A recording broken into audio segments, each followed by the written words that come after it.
स्वस्थ मनुष्य के शरीर का तापमान 37 डिग्री सेल्सियस है। तो मनुष्य के शरीर का तापमान फ़ारेनहाइट तथा केल्विन में कितना होता है।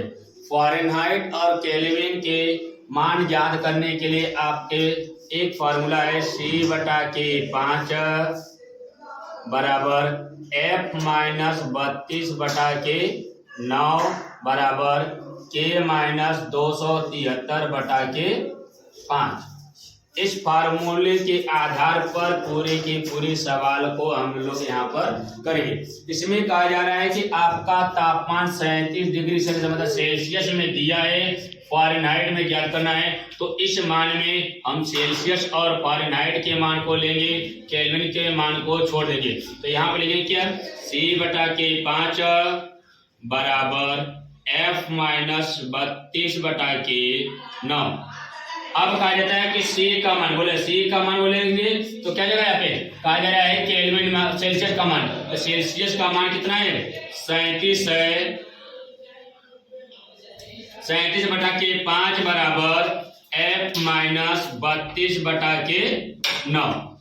अब कहा जा रहा है कि 37 जो है, अब यहाँ पे C का मान 37 हो गया। अब देखिए इन दोनों का पक्षांतर करेंगे, क्या जाएगा हमारा 37 × 9। 9 को यहाँ पर भाग में ऊपर चला जाएगा, चलेगा गुणा हो जाता है। 37 × 9/K5 बराबर F-32 हो गया। अब इसके बाद कहा जा रहा है कि इन दोनों का गुणा करने पर तो 37 का और 9 का गुणा करेंगे तो क्या प्राप्त होगा, 9 से 63 को 3 हासिल 6, 9 27 33 कितना जो है 333/K5 बराबर F-32। अब इन दोनों यहाँ पर इसको काटा जाएगा, कितना आता है हमारा 5×30 कितना 66.6 बराबर F-32। अब देखिए यहाँ पे कितना है 66.6 बराबर F-32। तो ये माइनस में है तो इधर कितना जाता है, पक्षांतर करने पर प्लस हो जाता है। तो कितना 66.6 + 32 बराबर F। अब इन दोनों को जोड़ा जाएगा तो कितना आएगा 6 2 8 36 9 98.6 फ़ारेनहाइट होता है।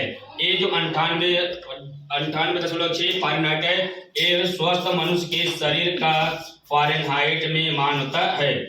अब कहा जा रहा है कि इसी सवाल में इसी 37 डिग्री सेल्सियस को किस में बदलना है, केल्विन में। अगर जब केल्विन में मान लेंगे तो जिसका मान दिया रहेगा और जिसका मान ज्ञात करना है इसी का मान को लेंगे। तो अब इस बार हम फ़ारेनहाइट को छोड़ेंगे। तो यहाँ पर लिखेंगे क्या, C/K5 बराबर K-273/5। C का मान 37 है, तो सेल्सियस का मान 37 है। C 37 हो जाएगा बटा K5 बराबर K-273/K5। अब इसका पक्षांतर कितना जाएगा 37 × 5 बराबर 5 बराबर K-273। जब 273 हो जाएगा यहाँ से 5 5 कैंसिल हो जाएगा, कितना जाएगा 37 बराबर K-273 माइनस को कितना इधर करने पर कितना जाएगा प्लस हो जाता है। 37 + 273 बराबर के यहाँ पर जोड़ने में कितना 310 केल्विन हो जाता है। ये आपका क्या जगह एक मनुष्य का तापमान जो सेल्सियस में फ़ारेनहाइट तथा केल्विन हो जाता है। केल्विन को ज्ञात करने के लिए एक आसान सा और ट्रिक है। अगर जो मान लीजिए C/K5 है, यहाँ पर K-273 है। ये जो 273 में जो मान दिया है कितना 273 + 37 जोड़ देंगे कितना आएगा 310 केल्विन हो जाता है। ये शॉर्ट ट्रिक है इसका आसान करने का। इस प्रकार से हम क्या करते हैं, किसी भी ताप को हम फ़ारेनहाइट तथा सेल्सियस तथा केल्विन में बदल सकते हैं।